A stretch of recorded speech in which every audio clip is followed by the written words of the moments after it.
Alright guys, welcome to another episode of the Clueless Drinker. I'm going to try and keep this video as brief as possible because I've got like 15% battery left on my phone. But it's the last beer that I've got. It's the last Schneider-Weisse beer I have, even though there were a couple that I got from that tasting box, which the regular Weiss beer that they do, which is their tap number one, really not impressed at all, and I don't think I'll be going out my way to pick it up. And there were a couple of others that I might pick up again.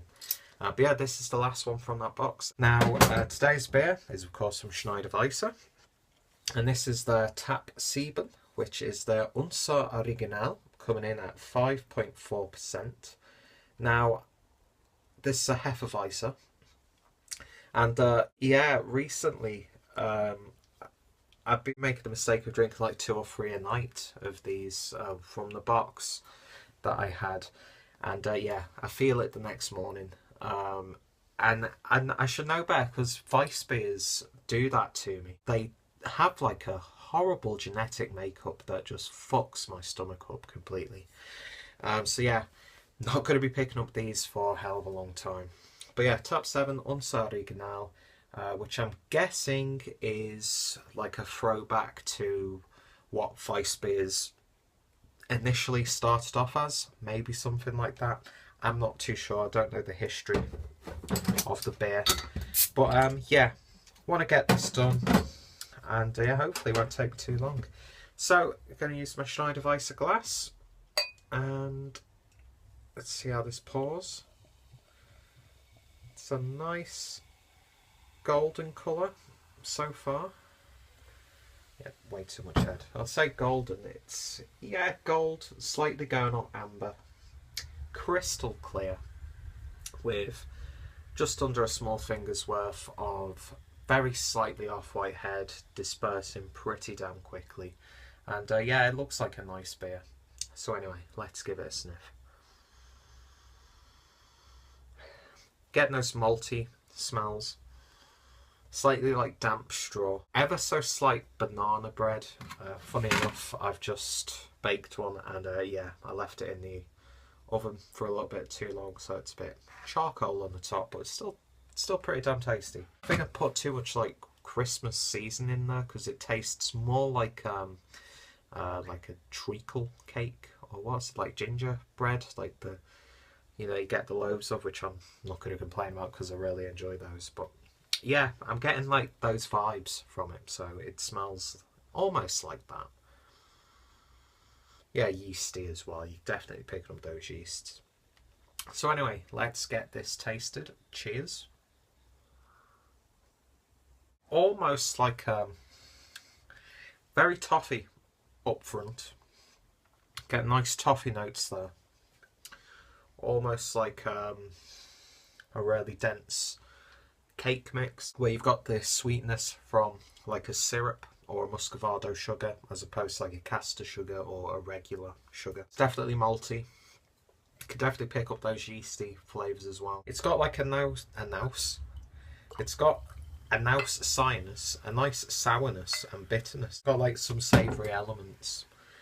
But yeah, this isn't too bad.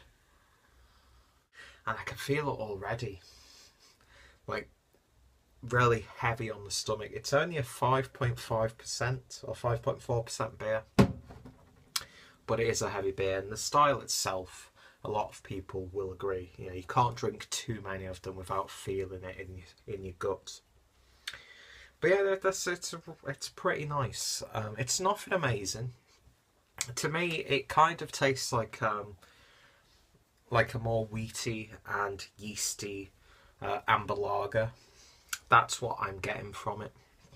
So I like amber lagers, I like fest beers, I like those sorts of things, those Oktoberfest beers, Märzens. I really like those sorts of beers, and it tastes like a more heavy version of that, to be honest. But yeah, it's an interesting beer. It's not my favourite from Schneider-Weisse, but it's definitely not my worst from Schneider-Weisse. It's one of those ones where I think if you've tried it once, you don't really need to, you know, go out of your way to pick it up again. Do give it a try if you see it for good price wherever you pick up your beer from. Yeah, the more I'm drinking it, and you can definitely taste that like yeast as I was breathing out as I was talking. Like felt like the breath come out of my mouth. Definitely picking up that like yeastiness and that earthiness. So yeah, I could see a lot of people really enjoying this one. I'm not too sure if, like some of the other Schneider-Weisse beers, that this is regarded quite highly on the likes of rate beer. But yeah, it's not too bad at all. And let's get all that glunk in. Let's make my upset stomach even worse. But yeah, it's clouded it up quite significantly, actually, as you would expect, and it looks more like muddy water that's slightly carbonated. See if the flavour's changed. Yeah, that yeasty flavour definitely more evident once you've shook up the bottle and put it all in there. Doesn't really make it better for me. So yeah, out of 10, I'm going to give this maybe a 6 out of 10.